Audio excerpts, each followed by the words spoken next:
This is a Sports Catastrophe production. Hey there, hello, there's Jeff Cutter Diamond. Welcome you to another Sports Catastrophe birthday boy. And the birthday boy for today, January the 5th. And this is the only video on January the 5th because there's no on this day. But anyway, this quarterback is now 58 years old. He played college at Georgia Southern. He got drafted in the NFL, but he made his name north of the border. Not Warren Moon, because unlike Warren Moon, this quarterback never came back to the NFL. His name is Tracy Ham. He was a dual threat quarterback. He could run and could pass. Basically, he was equivalent to Lamar Jackson. So anyway, he's in the College Football Hall of Fame and the Canadian Football Hall of Fame. So Georgia Southern was a pretty good IAA school. That's the tier below the real NCAA. But anyway, the Eagles, when they beat Furman, Tracy Ham threw for 4 touchdowns. And then they beat Arkansas State, who have also running for 3 touchdowns. Anyway, as a professional, he was drafted by the Rams in the 9th round of the draft. But Ham wasn't too happy. And then May 22nd, he decided to sign a deal with the Edmonton Eskimos. I know the Eskimos are called the Elks now, but this is how I'm doing it. The Edmonton Eskimos of the CFL, due to a belief that NFL teams wanted him to play anywhere other than quarterback.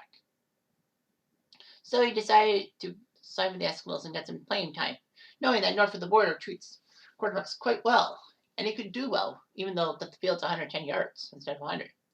He ended up being the 3rd string quarterback behind Matt Dunnigan and Damon Allen, and actually helped the Eskimos out winning the 1987 Grey Cup. All that. So, man, that was huge. Matt Dunnigan and Damon Allen both are strong quarterbacks in their own rights. But Tracy Ham was the 3rd string? Wow. Anyway, with Dunnigan then traded to BC and Damon Allen getting hurt, Edmonton needed a quarterback, and Tracy Ham established himself. He would be good in 88. In 1989, he would win the CFL Most Outstanding Player Award, basically the MVP, helping the Eskimos win 16 out of 18 games. He threw for over 4,000 yards and became the first CFL quarterback to rush for 1,000 yards in a season. Unfortunately for the Eskimos, they were shocked by the Saskatchewan Roughriders on their way to the Roughriders winning the Grey Cup, pardon. Ham would then do much better in passing yards and rushing yards. Unfortunately, again, Edmonton had a chance to win the Grey Cup, and he failed miserably, as Winnipeg pounded him 50-11. Ham would do okay, but then was dealt to Toronto in 1993 in a 16-player deal. It was a huge trade, meaning the Argos needed a quarterback. Unfortunately, Toronto sucked. They were 3-15, even with a good guy like Tracy Ham. Unfortunately, Toronto did the run-and-shoot offense, and Edmonton did a little bit else. With the CFL going to the United States, Ham decided to go to the States and join Baltimore, who were trying to get into the CFL.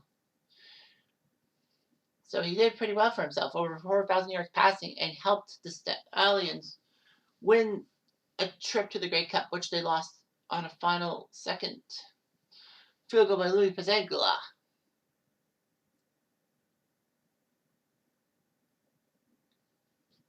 So anyway, Tracy Ham looked pretty good and helped Baltimore in 95 get to the Grey Cup again, but this time a victory over the Calgary Stampeders. So that made his 2nd Grey Cup championship.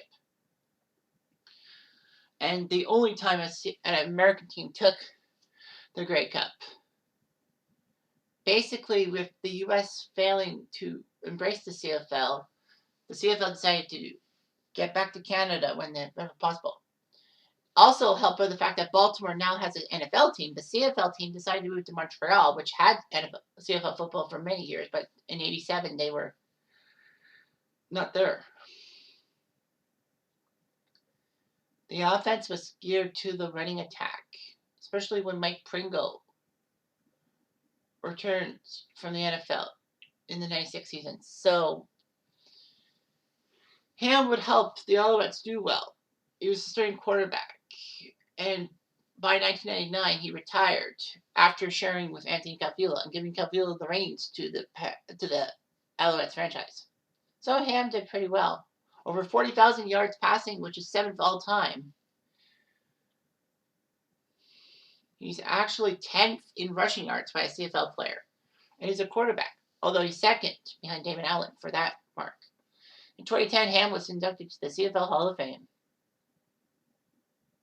He would try high school coaching, but he sucked. He was 2-20.